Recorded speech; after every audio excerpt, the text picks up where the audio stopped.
মুন্সিগঞ্জ সদর উপজেলার পঞ্চসার ইউনিয়ন উচ্চ বিদ্যালয় পয়েন্ট থেকে শুরু হয় রান ফর ইন্ডিপেন্ডেন্ট।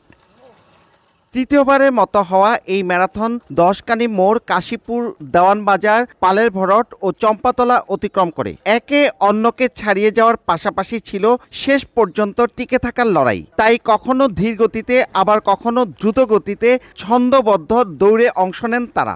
ভাল লাগে রান করতে, প্লাস হচ্ছে রানটা কোনো ইভেন্ট টার্গেট থাকলে রেগুলার ফিটনেসটাও দিকেও তাকানো যায়। সারা বাংলাদেশের মাধ্যমে আমরা রানিং করব অ্যান্ড হচ্ছে আমাদের শরীরকে ঠিক রাখবো, যাতে আমরা মাদকে আসক্ত না হতে পারি। সবারই আরও অংশগ্রহণ দরকার, যাতে আমাদের যে জীবন যে ব্যবস্থা আছে এটার জন্য পরিবর্তন হয়। এই আয়োজন মানুষের মাঝে সচেতনতা বাড়ানোর ক্ষেত্রে একটি ভালো মাইলফলক হিসেবে কাজ করবে। আগে পৌঁছানো 6 জন সহ নারী ও 40 ঊর্ধ্ব এই 3 ক্যাটাগরিতে 11 জনকে পুরস্কৃত করা হয়। কুমিল্লা থেকে আসা মোহাম্মদ অলিউল্লাহ চ্যাম্পিয়ন হওয়ার গৌরব অর্জন করেন। পরিবারকে সুস্থ রাখতে হলে, আমাদের সমাজকে সুস্থ রাখতে হলে আমাদের প্রতিনিয়ত স্পোর্টসের সাথে জড়িত থাকতে হবে। আয়োজকরা জানান, স্বাস্থ্য সচেতনতা ও মাদককে না বলার বার্তা দিতেই এই আয়োজন। সমর্থন এবং পৃষ্ঠপোষকতা পাওয়া যায়, তাহলে এইটা আশা করা যায় ধারাবাহিকভাবে চলতে থাকবে এবং সকলের মাঝে স্বাস্থ্য সচেতনতার বার্তাটা ধীরে ধীরে পৌঁছে যাবে। আমাদের সাপোর্টিং টিম, স্পেশালি আমাদের আর্টিসান আমাদেরকে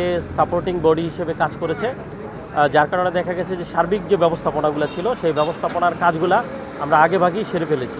ম্যারাথনটিতে 12 বছরের কিশোর থেকে 63 বছরের বৃদ্ধও শেষ পর্যন্ত টিকে থেকে মেডেল অর্জন করেন।